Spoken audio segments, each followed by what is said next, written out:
everyone, and welcome to Trending Topics Live, our new video interview series. I'm Alex Kozbunarova, your host today, and I have a very interesting guest on the other side of the line, actually overseas. He does not really need an introduction, but in any case, his name is Bogomil Balkansky, and he has spent the past 20 years or maybe more in the US, and he's quite well known both in Bulgaria and in the Silicon Valley. Honorary Consul of Bulgaria in the Silicon Valley, part of the Bulgarian Innovation Hub there. He has taken roles like Senior VP in Google, many interesting other stuff. And since January, he's also partner at one of the oldest and most reputable venture capital firms in the US, Sequoia Capital. So we are going to talk about Silicon Valley in times of crisis, also his investment plans and strategy right now. Is something going to change? Is everything going to change, and how we are going out of this current situation and more? So hi, Bogi, thanks for taking time today. Hey, Alex, pleasure. And your introduction made me blush. Oh, really? Did it? So how are you doing? How's Silicon Valley in times of quarantine? Has everything changed there? I think it's fair to say that everything has changed, and I would say on the grand scheme of things, Silicon Valley actually has it easier than many other regions of the country or many other businesses. Because Silicon Valley is so technology-centric, actually the transition from going to the office to working from home was probably as seamless as it could have been, for any other industry. And also, like it always happens in the United States, California took the lead on issuing an order for people to shelter in place and stay home. And California was actually the first state that implemented these measures. And as a result, luckily, we have been less hit than other large states in the US.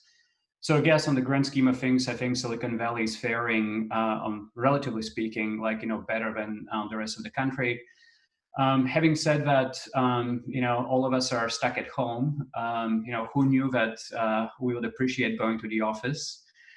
For me personally, conducting the entire business day on Zoom from 9 in the morning until 6 p.m. got old in about 2 weeks. And I really yearn to see some people's faces face to face and to start going back to the office. Yeah, and still, how are companies reacting? How are VCs reacting? I think the first order of business has really been to understand the situation and what the implications are. Like we wrote in our memo that Sequoia put out at the very beginning of the crisis in the US, we said that nobody has ever regretted taking quick and decisive actions in time of crisis. And so the first order of priority for us was really to engage with our portfolio companies and first and foremost to be shock absorbers for a lot of the CEOs and entrepreneurs that we're working with. Bear in mind that in our current portfolio, we have a lot of CEOs who are relatively young or young enough to actually have no firsthand personal experience with navigating crises before. And so we have a lot of executives throughout our portfolio for whom this is a first. And so the very first thing that we focused was really to be shock absorbers for them and to give them emotional and any other support that we could. And then the next task was really to assess their business position. And the main thing that we focused on is really to analyze their cash position, their cash burn, their cash flow, how much runway do they have? And of course, different companies are in vastly different positions. Some of our portfolio companies were pretty directly impacted by the crisis. Imagine a company like Airbnb that is in the travel business. Of course, their business was impacted. A company like Eventbrite, which is a public company, which is in the business of helping people organize large events. Large events aren't happening. The Eventbrite business was fairly negatively impacted. We also have a few portfolio companies that are actually helping other businesses in the world like navigate through the crisis, and they have actually seen the level of their activity, the level of their business increase. Zoom is a great example. We're one of the main investors in Zoom, and it's fair to say that Zoom really has become the new operating system for not only for business, but basically like the new operating system for the world in this time of crisis, because students are learning on Zoom, all of us are talking on Zoom, like we're conducting business on Zoom, we're having happy hours on Zoom. Another company in our portfolio in that category is Instacart. Again, as people don't have the opportunity like to go grocery shopping in person, like more and more people are ordering groceries for Instacart. And so throughout our portfolio, the impact of COVID on companies has been dramatically different. But what is common is that everybody had to really systematically go through their business and their cash flow and understand what they need to do, either to extend their runway for at least 24 months, or in the case of companies like Zoom and Instacart, how do you plan for this like manifold increase in demand, this immense surge in demand that they're observing? Yeah, I actually meant the question a bit more general. What's the feeling over there? Because that's the most vibrant heart of startup and VC industry. Has it slowed down in a way? Are people preparing for something like readjusting? And what do you think is going to happen with, for example, fundraising and valuations? They were going up in the past years, and now that's going to change probably. Yeah, I mean, I think there are quite a few studies that already came out attesting to the fact that I think the collective expectations, both on the sides of VCs and entrepreneurs, is that valuations are going to come down. Our experience from previous crises is that usually doesn't happen very quickly. It takes the market like a few quarters to adjust. So we don't anticipate that valuations are going to come down immediately, but I think it's fair to expect that that will happen over the next few quarters. I think in every situation like that, there's a flight to quality, so to speak. In other words, the bar, of course, is being raised for the kinds of metrics or the kind of strength that a company needs to show in order to comfortably like raise money. And in the past few weeks, you actually have seen quite a few announcements from very strong companies with very solid businesses being able to raise significant amounts of money. An example from our portfolio that got announced over the past few days was Stripe managed to raise $600 million at more than 30 billion valuation. So again, in tough times, I think there's a flight to quality. Stronger businesses continue to be able to raise money, and again, companies with less strong customer traction, cash flow, etc., will find it more challenging, like to raise money. I would say the climate overall is sober. Would be my best characterization. I think there were some elements of panic, like in the first couple of weeks after the order to stay home in California. At Sequoia, we saw quite a bit of increase of inbound deal flow. I think all of entrepreneurs basically had a moment of awakening and slight moment of panic, and said, "Hey, I need to try to raise money now." And so we saw a whole bunch of inbound deal flow, but actually settled down a little bit. And I think now the question is, and by the way, a lot of companies have already implemented like various measures to bridge themselves through the crisis. Now, the big question on everybody's mind is, how long will the stay-at-home order last? And once the health situation stabilizes, then what's coming after that, right? Are we going to experience a recession? How long would the recession be? How deep, etc.? Or will the economy be able to snap immediately or relatively quickly like back up? And quite honestly, at this point, they're only speculations. I don't know if anybody has a crystal ball to know exactly how the economy is going to fare.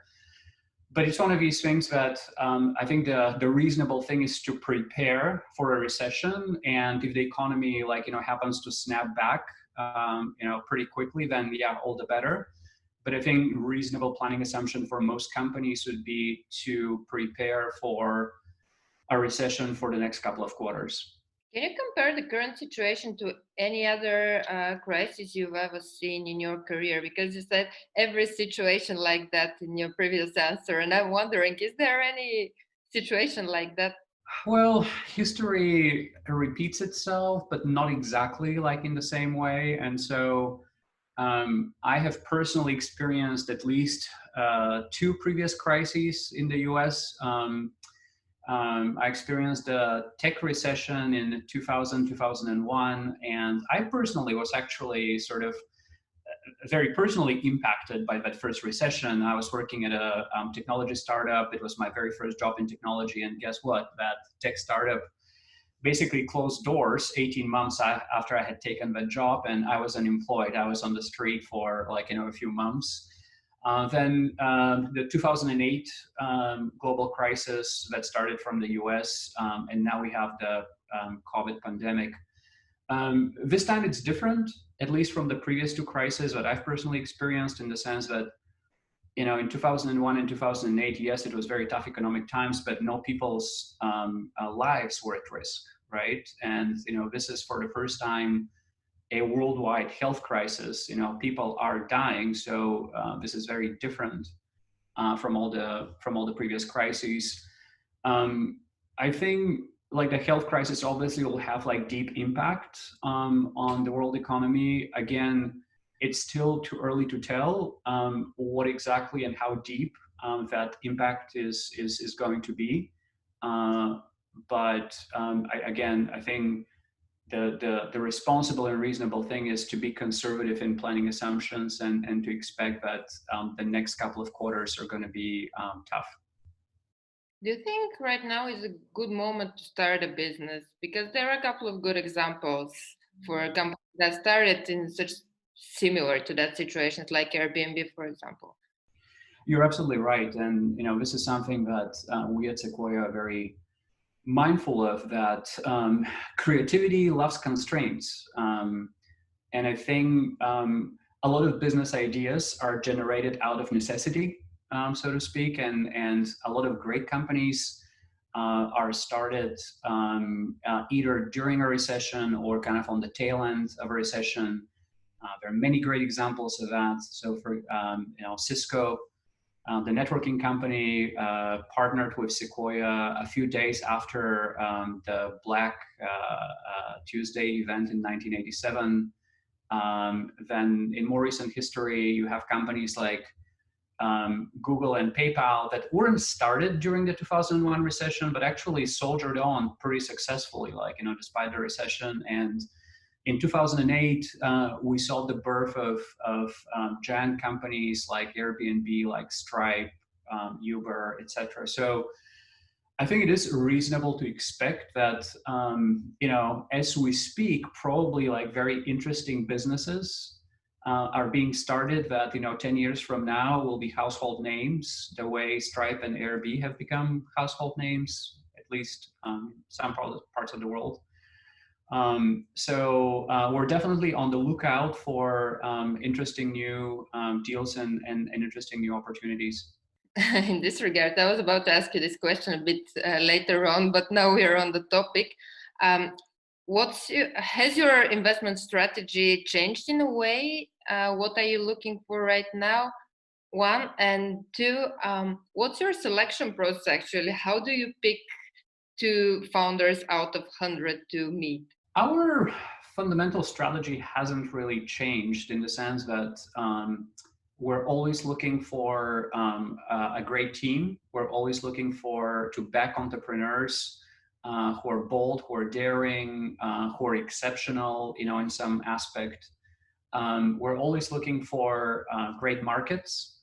One of my business school professors at Stanford said something, 20 years ago when I was there, that kind of stuck with me, which is, it's way better to be mediocre company in a great market rather than be an excellent company in a mediocre market. And so market always wins. So we're always looking for great markets.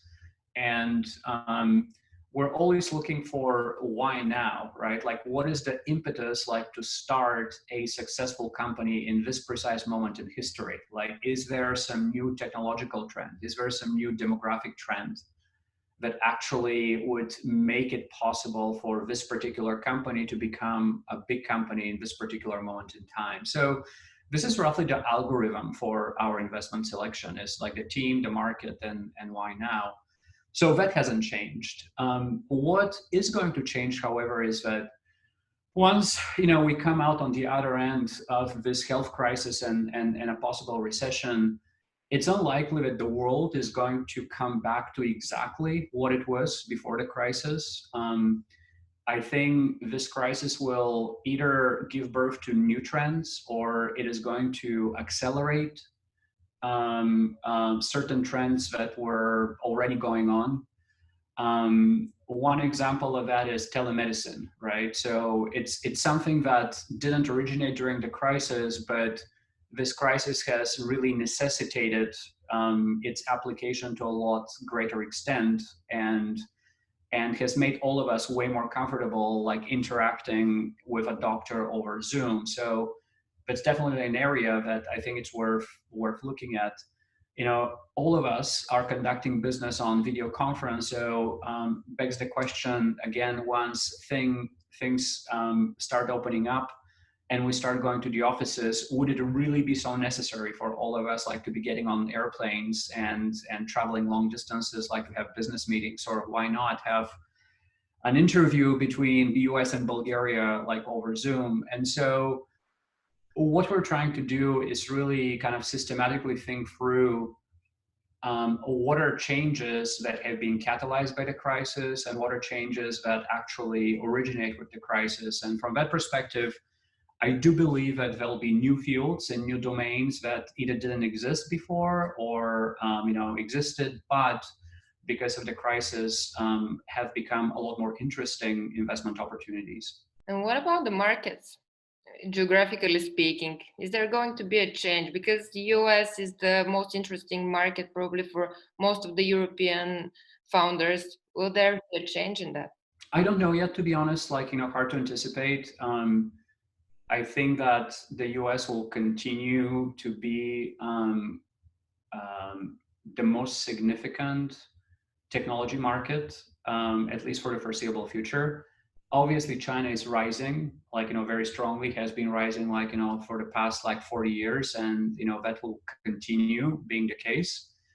However, from the standpoint of European entrepreneurs, China is a tougher market to crack than the US for many cultural and other reasons. And the rise of the Chinese market is giving birth to local Chinese champions. So in other words, big companies born in China become big, focusing on the Chinese market, and they haven't yet been that successful, kind of branching out outside of their home market and becoming global players. There's very, very few examples of Chinese companies becoming global players. On the other hand, you have the European and the US economies very tightly intertwined. And I would almost say that economically, the US and Europe represent a single market, although politically they may not be a single market. And so I do believe that for European founders, the US will continue to be the most important and most significant market to penetrate. And I've said this many times before, but for Bulgarian or in general European founders, to have a chance of building a significant company, the road goes through or to the US, simply because the European market, despite the European Union, still culturally is 27 or 29 different markets, and it's a lot more efficient to get established on the US market, which is a single large market.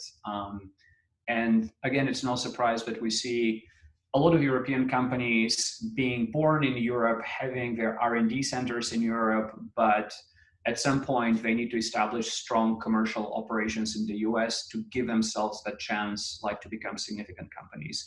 And I don't anticipate that this is going to change.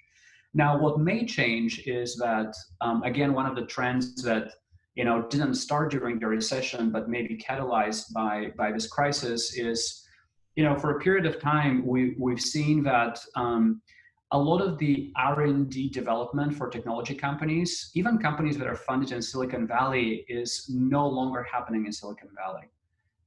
This place has become so expensive from cost of living perspective that it's virtually impossible to hire talent, especially when you have the likes of Facebook and Google and LinkedIn. Basically, large tech is sucking the oxygen out of the entrepreneurial ecosystem here in Silicon Valley, and young companies almost have no choice but to go and look for talent elsewhere.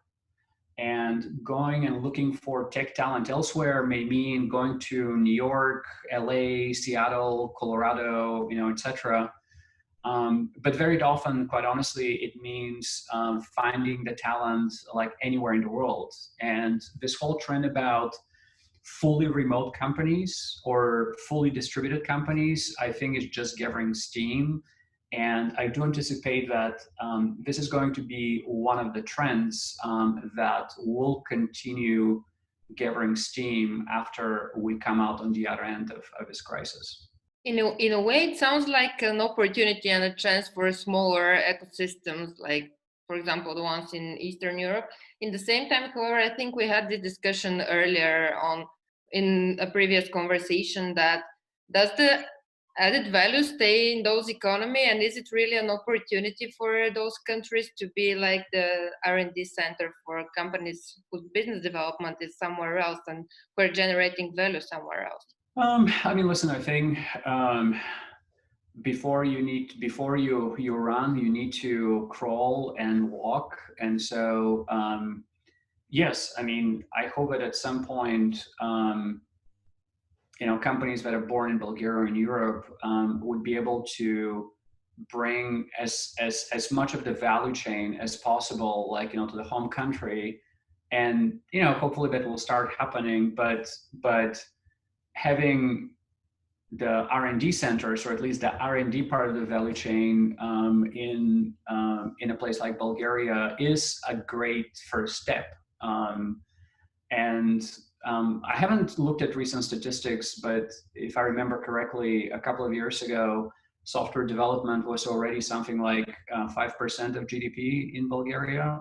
It is already a significant contributor to the national economy, and if that grows, I think it's an amazingly positive thing for the country. And I don't get to come back to Bulgaria very often, but whenever I come back, it seems to me that the tech industry is really one of the few kind of very bright spots in the economy and in society in Bulgaria. And so I do believe that the impact of having these R&D centers of small or large technology companies be based in Bulgaria is a tremendously positive thing.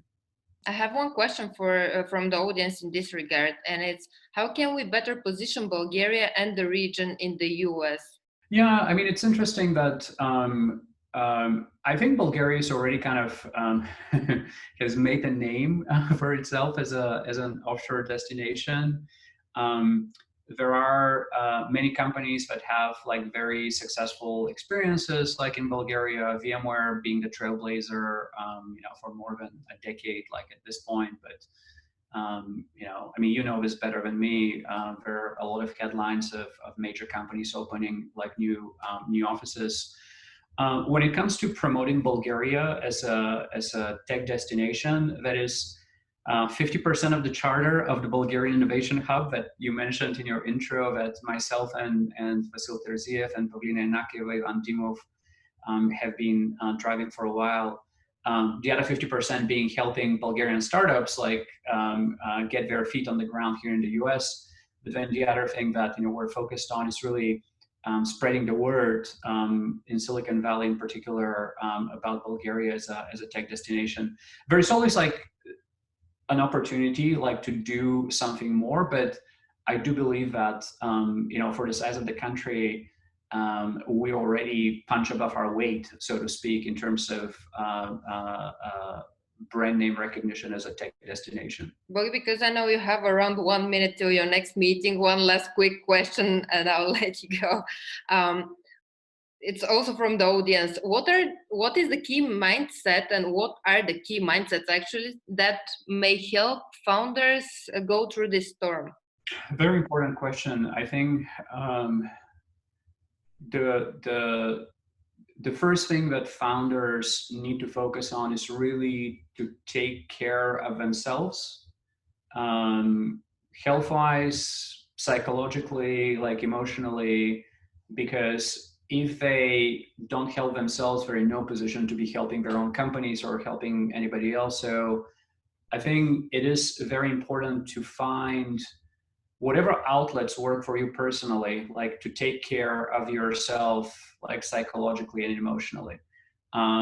If exercise is a big part of your routine, if meditation is, if spending enough time with your loved ones, which is like a bit difficult, like in this situation, but I would say the first imperative in time of crisis is self-care, quite honestly, which may be a bit counterintuitive, like to the instinct and inclination of your typical entrepreneur, because an entrepreneur is typically very action oriented, like very externally focused. Very often their first instinct in time of crisis is like to dive in and start helping other people, etc. I think this is an opportunity for entrepreneurs to really take a step back and make sure that they are themselves like doing okay, because if they aren't, like they're in no position to be helping others. So I would say the very important mindset is self-care. Take care of yourself first and foremost, because that's the only way to be valuable to other people in this situation. Thank you for that. We're actually hearing quite different hypotheses on that. Some of the entrepreneurs we're talking to say, no, you have to act. Others say like, no, sit back and relax for a bit, like evaluate the situation, take care of yourself. I didn't mean that as an entrepreneur, you don't have the luxury to kick back and do nothing, but I think you really need to find like the right balance of taking care of yourself while, you dive in and, try to navigate your company through the crisis. Great, thank you, Bogi. I don't want you to be late for the next meeting. So thanks a lot for taking time and talk to you soon. Thanks, Alex. Always a pleasure.